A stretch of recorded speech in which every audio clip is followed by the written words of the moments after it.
Okay. Well, good evening, friends, and a very, very warm welcome once again on behalf of Navemark Foundation as well as Nippon India Mutual Fund. We are very, very happy to host yet another online session, which is a very, very exciting one for today, and especially on this very auspicious day when all of us are celebrating Gudi Padwa or the New Year celebration today. So, on this auspicious occasion, I would like to wish all of you all a very safe and healthy environment because now, as we all know now, in Goa especially, the second wave of COVID cases have been increasing, and so much so that even I have been experiencing a lot of cases becoming COVID positive, and the availability of beds, even at Goa Medical College, even at ESI Hospital, is totally under shamble. In the sense, we are not able to get beds for the patients currently available because it is like the number of cases is really rising. So I would really request each and every one of you all to follow the standard protocols, especially the protection part of it, that wearing the face mask as well as maintaining social distancing and all. Because now the cases, the way the things are rising, and especially in this heat, it is definitely going to spread still further. So we better take good precautions and care, and especially for all those who are above the age of 45, we are very, very lucky that the Goa government is giving these vaccinations totally free of cost. In fact, even I have taken it as a precautionary measure. So I would recommend all of you, brethren, who are actually more than 45 years of age, to please take the benefit by visiting any of your health centers. In fact, now the vans have been going on to villages also. We are covering up a lot of villages as far as this COVID vaccine is concerned. So take the maximum benefit of it and let's keep Goa safe as far as COVID is concerned. So this is one small thing that we're praying now these days. We are very much concerned about it. And now, secondly, as far as Navemar Foundation is concerned, one very, very important and very good news which I would like to share with all our friends as well as all the participants who are here present. I'm sure most of you must be knowing that exactly on the 1st of April, when the beginning of this financial year, we have launched this online training program called FLAP, that is Financial Literacy Awareness Program, which is a totally online and free learning program, which consists of almost around 113 videos, which anybody can log in. You just have to log in on www.njflap.in and register yourself, enroll it. And once you finish watching all the 113 videos, they're all short videos of around 3 to 5 minutes each. You can answer one online exam and just give a feedback and a review of which topics you really like. And once you complete that examination, it's a very, very simple examination of 50 marks. You just need to score above 25 to get awarded with that certificate of financial literacy. And let me tell you, I'm very happy that many of them have already done it. And we are awarding special gifts for all those who get that certified as financially literate. Like tomorrow itself, today, one of our clients has completed that whole course, and she'll be coming to receive this it's a thermos flask with a digital thermometer which tells you exactly what is the temperature of the water inside throughout the day. So you can actually see how the water remains hot or how it remains cold. And the thermos flask is really of a very good thing, because if you can win that certificate, means you can achieve this financial literacy by going into that website and watching those videos during your free time, understanding what is debt, what is equity, what is life insurance, what is general insurance, why mediclaim is required. All these various topics are there on that. You can just go through the online portal and complete that full training. This is something unique which nobody else has offered in the whole country till now. We are actually the pioneers of it. And Goa, like Navemar Foundation, is basically lucky to be associated with NJ India. And we are the pilot faculty for this program all over India now. And there are many people across the country who are actually trying this program out. And we are trying to introduce it for all the college students. So if in case you can participate and at least complete that certificate course, it's a very simple course. You can take your own sweet time to finish it. You can even watch, say, around 2 to 3 videos a day and learn something new every day. It is there online and it's totally free. And you can actually schedule it in such a way, you can even put date-wise on your calendar how many videos you would like to watch per day. So this is as far as NJ Flap is concerned. And coming to today's topic of Sensex at 100,000, that is Sensex at 1 lakh. This is another very exciting topic for me, especially. Why? Because last year in 2020, in the month of June, exactly after the lockdown came in the month of March, and when Sensex crashed to 26,000 from 42,000 to 26,000, we had done a presentation in the month of June to all our clients. I don't know whether you remember it. It is there also on the means we had done this program of Sensex at 50,000. And at that time, when we were actually thinking, most of the people were saying that the recovery this time will going to be U-shaped, means it will take at least a year or more than 2 years for the economy to recover. And we had done a prediction that Sensex will cross 50,000 by December 2021. But even our prediction of December 2021 came much, much earlier and came by February 2021. And by 2021, Sensex hit that magic figure of 50,000. So now today, to explain us on what exactly is the position of India's growth story, as well as what is the history behind the Sensex and what will actually make it cross that 1 lakh figure, we have a very good trainer with us from Nippon India Mutual Fund, who is based in Ahmedabad and has almost 17 years of experience in this field, and who has actually prepared a presentation specially for us. Again, this is going to be the first time, because till now, nobody across the country has ever thought of Sensex at 1 lakh. Everyone is talking of still at Sensex of 50,000. We are the only ones who are telling us Sensex is going to hit 1 lakh. And that also, after the session, I will tell you exactly by when it will happen, because I also have done some calculations and some predictions. Let's see if this time again it comes true as far as Sensex at 1 lakh. But the main thing I want is all of y'all should not actually suffer from FOMO, that is fear of missing out. At the sense, by the time we reach 1 lakh, then we should not say that I should have invested when it was at 50,000. There is no waiting now as far as investing is concerned. And what are the basic factors? I'm 100% sure Samir, who is going to be explaining to us all these factors, will definitely enlighten you.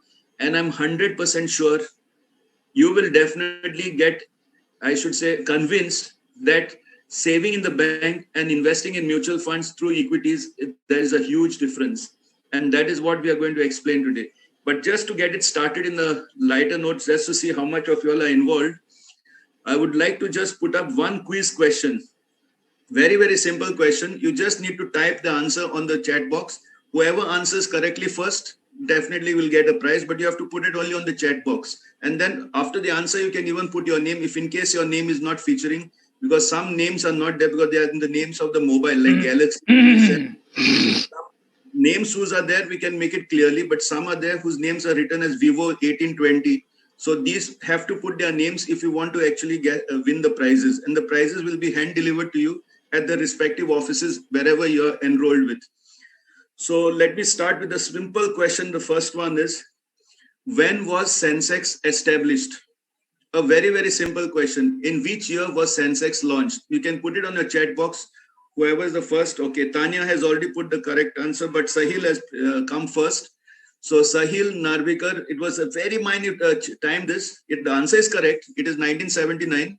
So the prize goes to Sahil Narvikar. So you can come to your Panjim office because you are empaneled in the Panjim office. So I congratulate Sahil. Tanya just missed it by 1 second. But always the prize winner is always the one who is first. Even between in the 100 meters race, it is even that millisecond which makes a difference. So this answer, the first one which we can see on the chat box of Sahil. So Sahil gets that first prize, and that prize will be the same thermos flask which we are giving for the flap. I will be giving it to you the moment we meet in Panjim office. Okay, so now not to waste much of time, I hand over to Samir to take over his presentation. Share the screen and you can start your presentation. Thank you. Specific statement over here, because as we are saying about the heroes, so my compliments to each one of you, because the hero that you have chosen, who will be able to guide you in your investment journey, is from the Newmark Foundation, Dr. Celso Fernandez.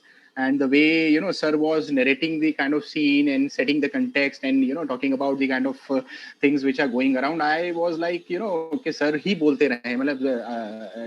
The way he was sharing is like, it was so good that I wanted sir to keep on saying all that stuff, and I need to just listen him. So there is this beautiful story behind why am I specifically introducing or keeping this slide here.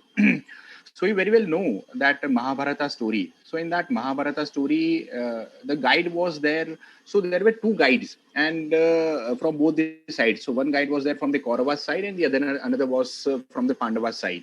So we know Kaurava side, the guide was Shakuni Mama, and from the Pandava side, the guide was the great Shri Krishna. And we know that only the guide has made all the difference, and that's how Pandava could able to succeed in that Mahabharata war. So the guide that we are choosing, who will be able to help us in terms of navigating that path and continuously helping us as and when we are sucking up. So I feel that that has to be very very important person, and has to be an expert ultimately. So my compliments to Celso sir and to each one of you.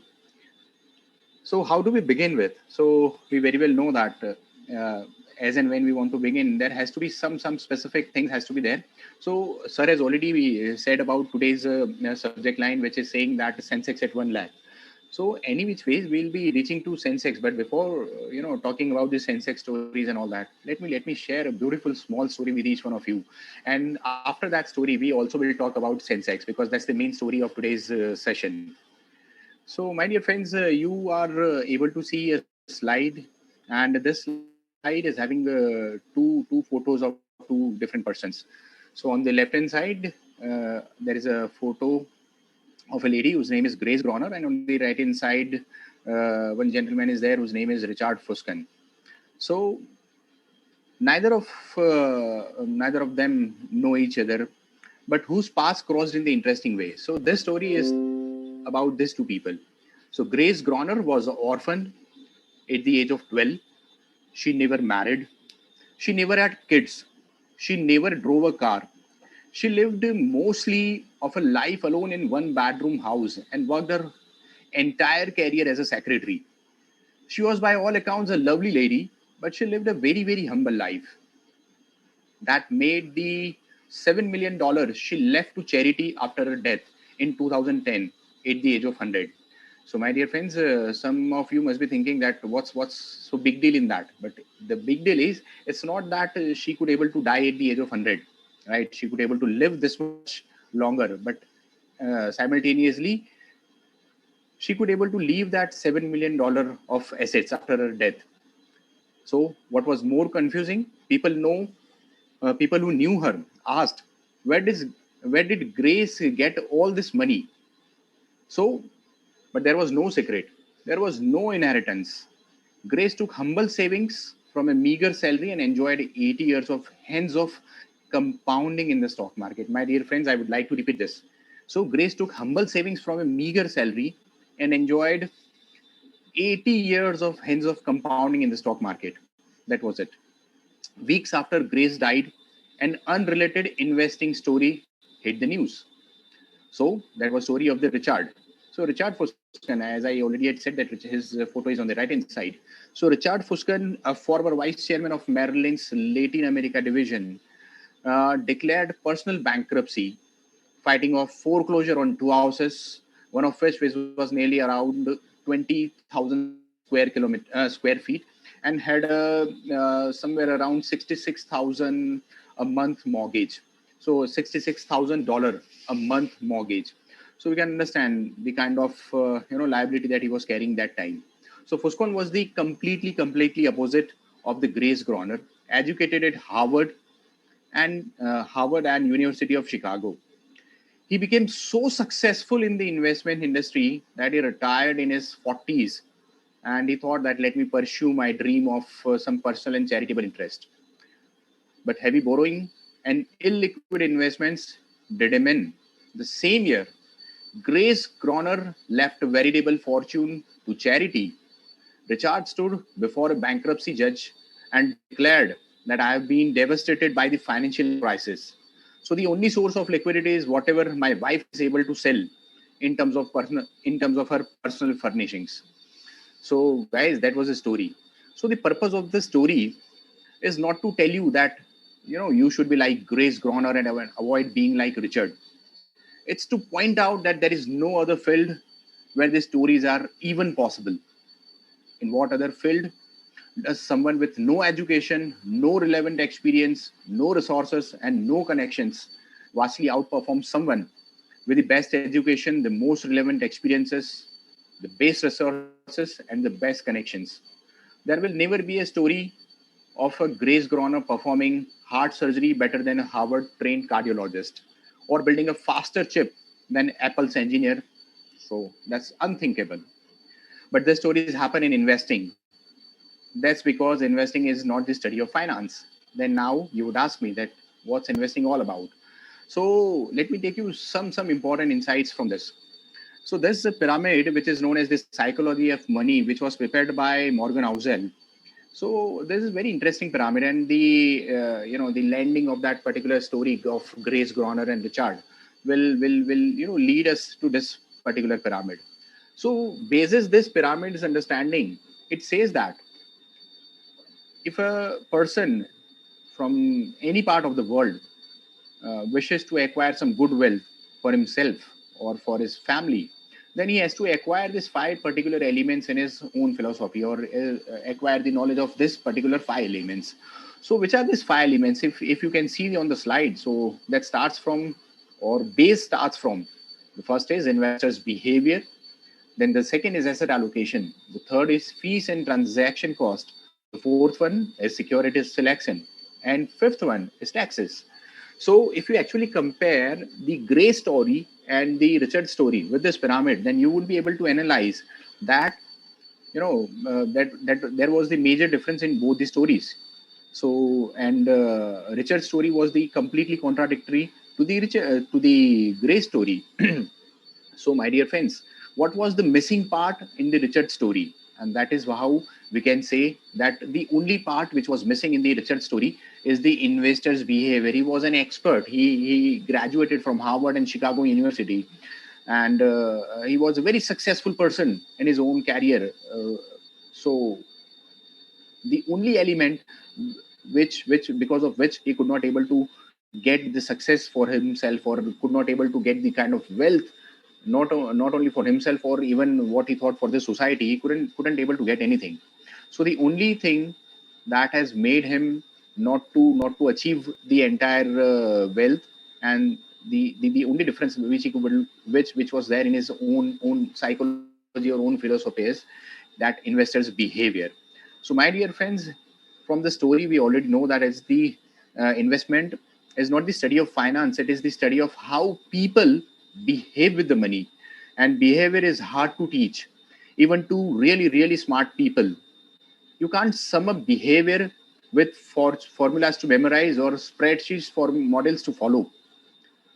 Behavior is inborn, varies by person, is hard to collaborative, measures, changes over time, and people who are prone to deny its existence, especially when describing themselves. So, Grace and Richard show that managing money is not necessarily about what you know, it's how you behave. But that's not how finance is typically taught or discussed. The finance industry talks too much about what to do and not enough about what happens in your head when you try to do it. So, my dear friends, from this, I just wanted to talk about only simple things that we very well know when we try to do investments for ourselves, and we very well know the asset allocation and some kind of fees and transaction cost or security selection and taxes, which is required to be known at the some layman's end. But the most important part that we need to take care of is we have to intact, or we have to keep consistent with our investors behavior, or the behavior which we have to take or inherit has to be the investors mentality into it. So my dear friends, from this I want to take that Sensex story from here. And we very well know that there are four broad asset categories, or probably what we call them the asset classes. So that's the first is the real estate, the commodity, the equity, and the fixed income. So out of these four asset classes, the equity as an asset class can give us some amazing returns if we can remain invested for a longer term. So that's how a chart is also suggesting, which is there on the NSE India side, and it is saying the same thing. If at all you are invested in the equities for more than 10 years, then you would never be getting some negative returns into your investments. So my dear friends, this specific slide is talking about the kind of Sensex journey that we have seen since last 30 years. And I am sure that the way I could able to see the faces So the people, so almost 50, 60, 70% kind of people who are present here must have seen, must have been experiencing this journey. So what's so interesting into this journey? So we have seen from the last 30 or probably 40 years, as the first question of Celso sir was saying that since 1979 the Sensex was started until now, when we are experiencing the kind of returns, or maybe the kind of way the Sensex is doing its movement. So my dear friends, a few insights from this specific slide. Sensex registered around 14% compounding returns of growth over last 30 years, and around 17% since its inception, that was 1979.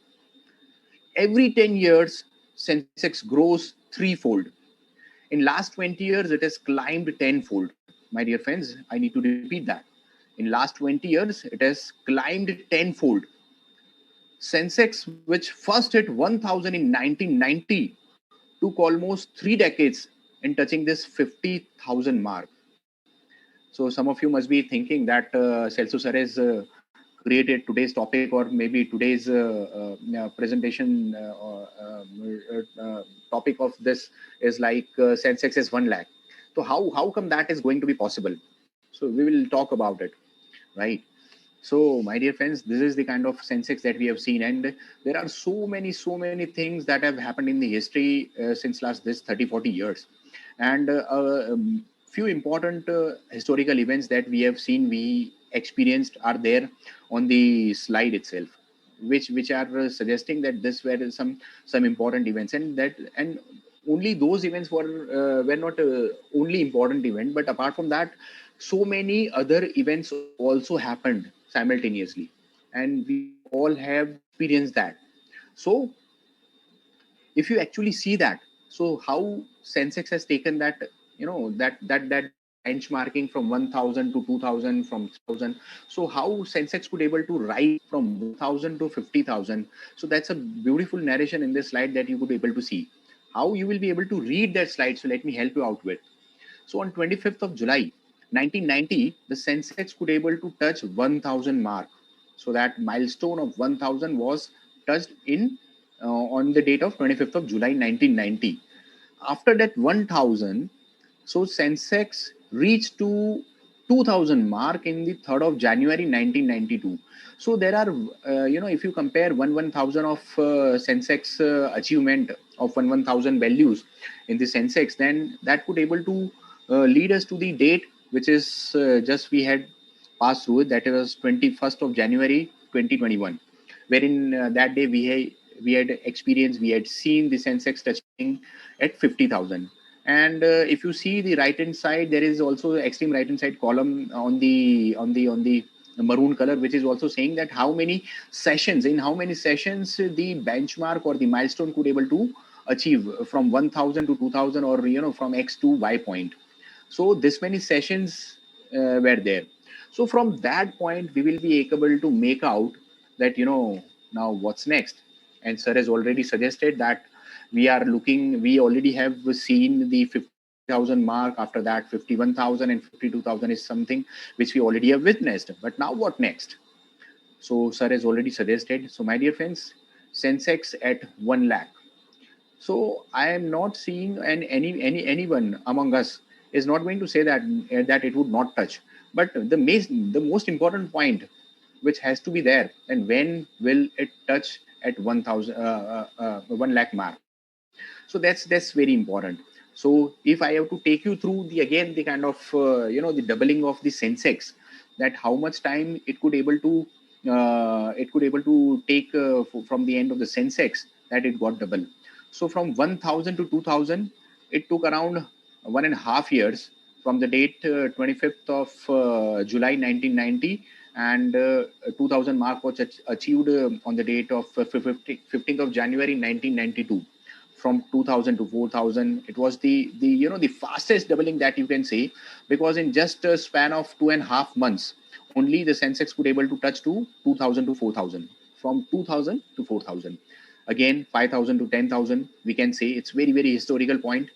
So it took somewhere around 6.33 years.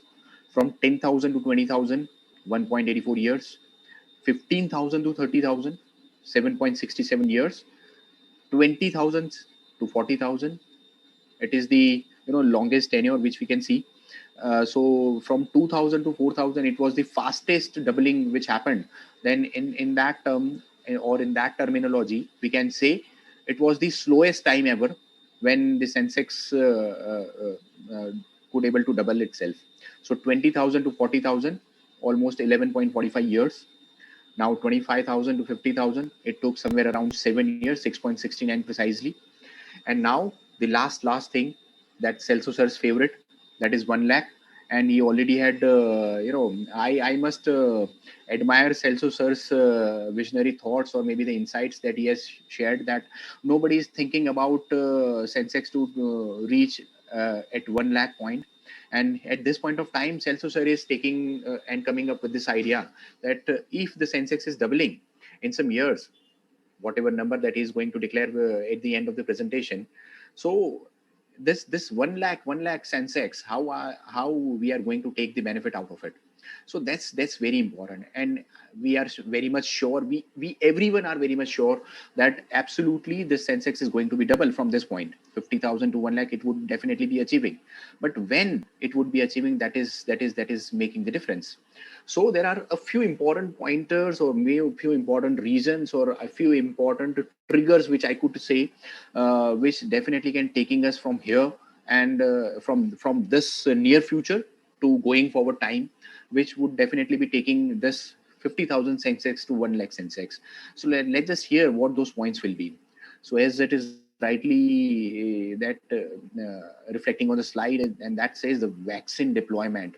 So my dear friends, in fact, in this January only, the RBI has suggested that financial year 21-22's economic recovery will be in V-shaped. So when we are saying it will be V-shaped, then we are saying that the V stands for vaccine. So we are saying that, and we are very much fortunate in some senses, or in some case, that we already have reached that landmark of 100 million doses. So India as a country wherein more than 135 crore people are living, and out of that 135 crore people, already 10 crore plus people have already got the dose of this that vaccination, COVID-19 vaccination. And we very well know that with the help of this vaccination, the economy part, or maybe the revival part, or maybe the boosting of the economy is going to happen. And that's how the vaccination is very, very important and critical at this point of time. And slowly and gradually, we are climbing these ladders of this vaccination. And the way and the moment this vaccination part get over, and we would be able to see the again the V-shaped recovery that RBI has projected, that will happen very soon. If we have to talk about the second important point, that what the macro economy is saying. So my dear friends, I will have to just give two insights over here, because some of you must be knowing that what is the macro, and some of you must not be knowing that what is the macro numbers. So my dear friends, when we look at our own house, or own company, or own unit as a mass of as a production house, then we have to say that it's the only thing which matters to us, right? And when we talk about that thing, as it is a very micro kind of thing, which is only related to we as our family, or only limited to ourselves only, right? So that is where we are saying that it's the micro numbers that we are talking about. So we are saying micro when the matter comes to a specific industry, specific company, or a specific sector for that matter. But when we talk about the macro, then macro talks about everything. So how the entire economy is shaping up, how the the inflation numbers, or how the employments are going as of now, how the economic growth path is there, how the GDP recovery is happening, or probably GDP growth is going to happen from this point of time. So when we talk about macro, there are three specific points comes in the picture, or comes in the head. So that first point is economic growth, the second is employment, and the third is price stability.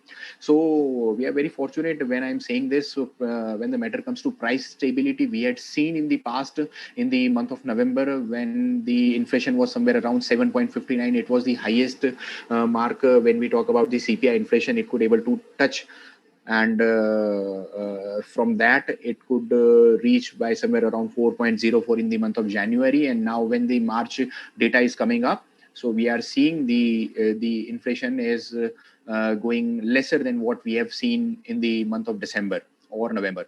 So it is somewhere around 5.5% at this point of time. So economic growth, employment, and price stability all will lead, or probably vaccination will help us in terms of understanding this macro numbers improving. And that is how we can say that the recovery was already there, and that's how we could able to see that the you know the leading indicator.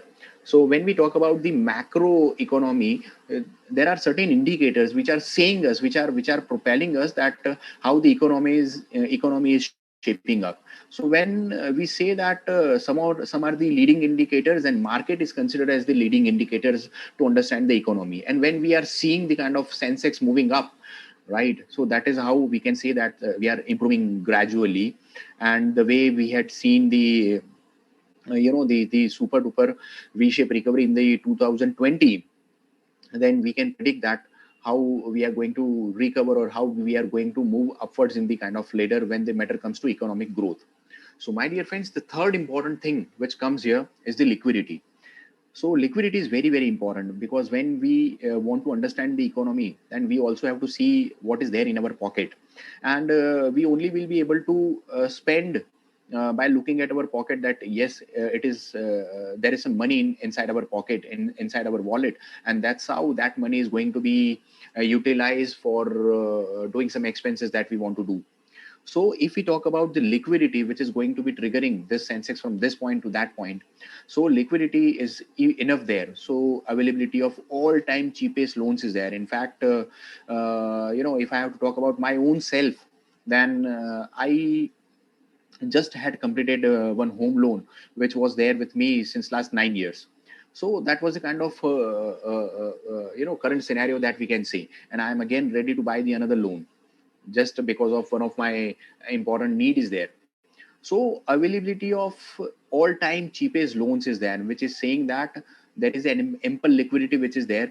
And government is also doing that stances in terms of accommodative stances, monetary policy, which is also talking about that government wants people to spend, so that the rotation in the economy, or rotation in the economy can happen, and that's how demand and supply can be managed easily. So if the next important point, if we have to talk about, then foreign flows. So it is very, very important, my dear friends. It's a very insightful point that we have to understand, that in our country, it is to be understood by first Indians itself, right? That whatever is happening in India, or whatever the the plus things or positive things which are there in India, we have to hear, we have to listen, we have to gauge that thing first, being Indians. But it is not we who are gauging that, it is the foreign FPIs or FDIs or FIIs who are gauging this. And that's how you can say they kind of the foreign flows which we have seen, which we have been experiencing in last year, or probably in last 10 years, is like robust. So if foreign flows that we talk about in terms of FDI, in terms of FII and FPI, it's the kind of robust investment which was happening last year. And any which ways, when we talk about investment, it is also about outflow of the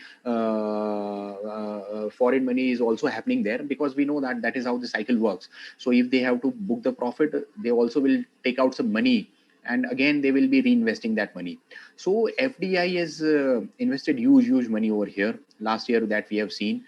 And the way it will be continuously happening. So the way the India is shaping up, and maybe the kind of the out of 190 countries, the way India is rising in terms of the production, in terms of the industrial avenues achievement. So the way we can see that, or we can say that coming time, we definitely would be seeing the kind of flow or inflow which is going to happen will be enormous. So that is going to help us. And last but not the least, the most important point which I am going to make here is the structural reforms. So if we have to talk about the structural reforms, then in the year 1991-92, we have seen that structural reforms happened wherein the LPG policy took in place. And after that, government is continuously reforming, as in when they think that there are certain measures which are required to be taken, there are certain PLI schemes, there are certain stimulus which this economy is requiring.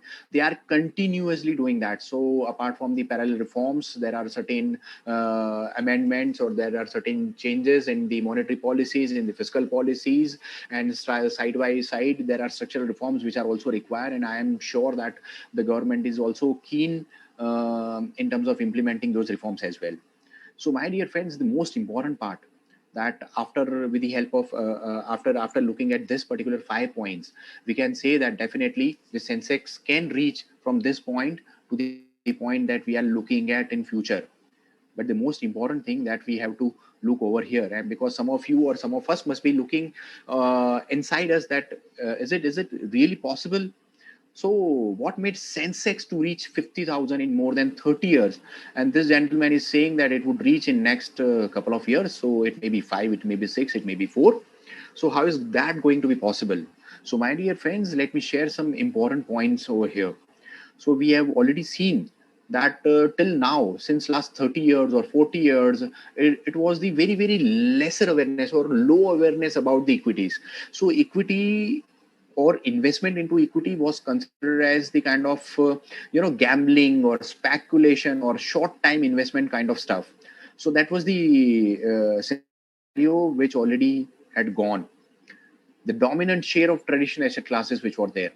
So we know that, and we already have seen that, and I had said already that when the matter comes to decide the asset classes, we like to choose that asset class which is going to be beneficial for a longer term and which has the capacity to beat the inflation simultaneously. So the asset classes wherein Indian or we people used to invest were not was not equity, but traditional asset classes which were there wherein we used to invest. So like real estate or like gold, and we have kept we have considered that equity is going to be very, very beneficial. We were knowing that fact, but somehow when when the matter comes to hardcore investment, we kind of used to have just a small penny or some sort of money which is a very 10% 5% 10% kind of or worst come worst, or maybe the best is what 15-20% kind of savings money that we used to put in the equity. But that was the time which I could say that was the history. Once upon a time, it was possible in the history that people used to invest into FD, wherein the FD could able to give some more than 10% kind of returns. But now the kind of returns which FD is giving across banks is somewhere around 5.5 to 6.57% kind of rate of interest, which is possible at this point of time. And when the inflation, which I already had said, which is in the range of 6% or 5 to 6% of range. So it is very, very important for all of us to decide that which asset class to choose. And so that was the time wherein we used to invest into the traditional asset classes like FD, like gold, like real estate. But that is not the time.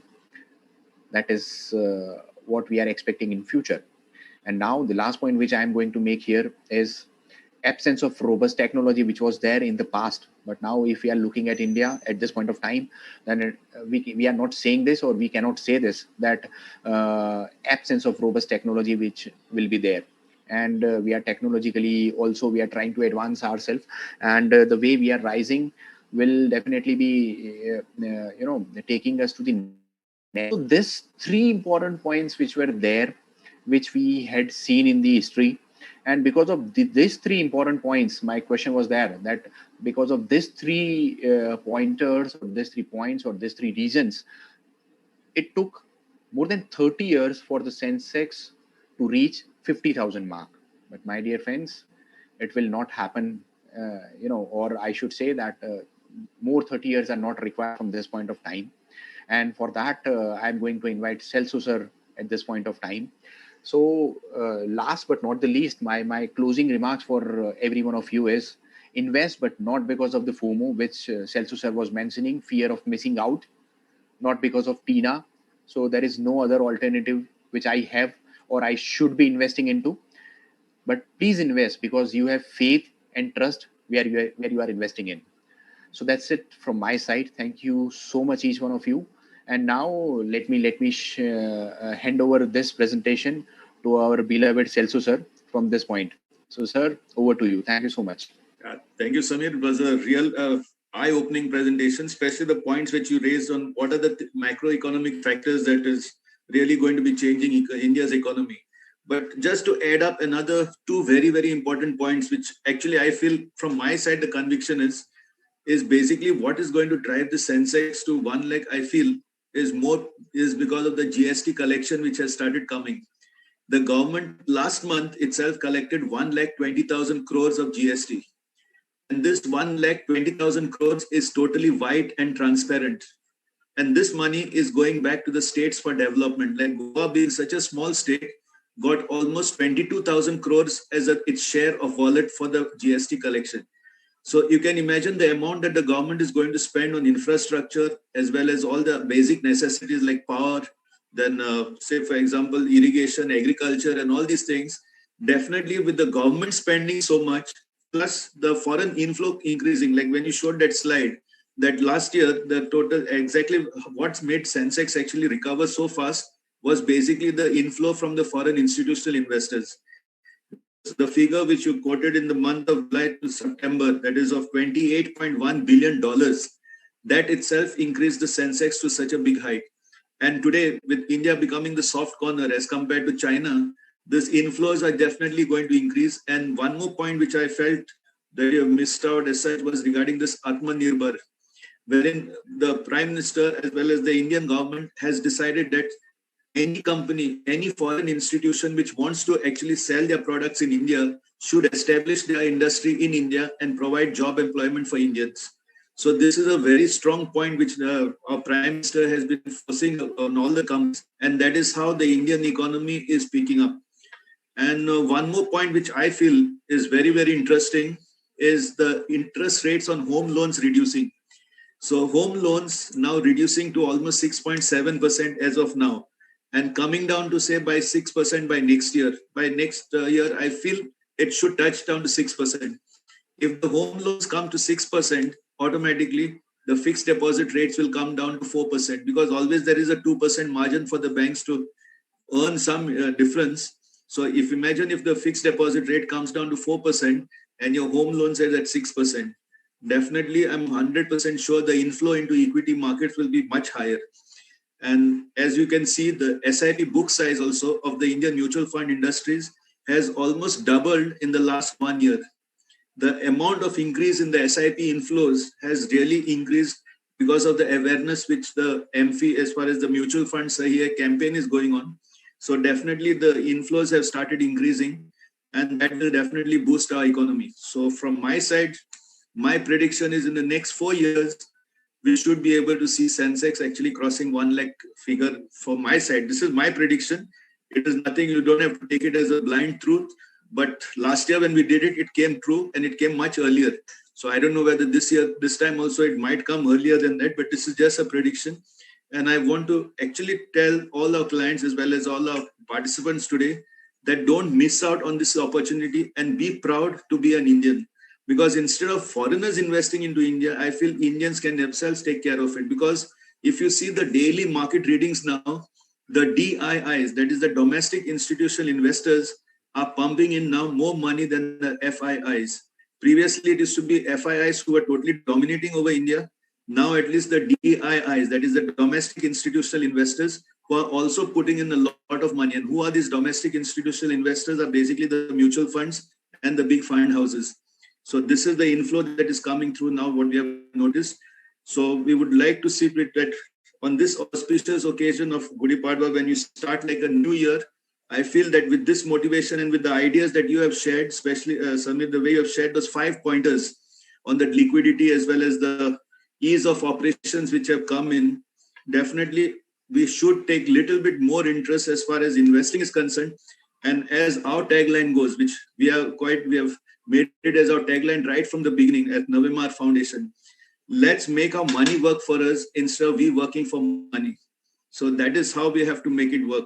So on behalf of Navemar Foundation, I would like to thank Nippon India Mutual Fund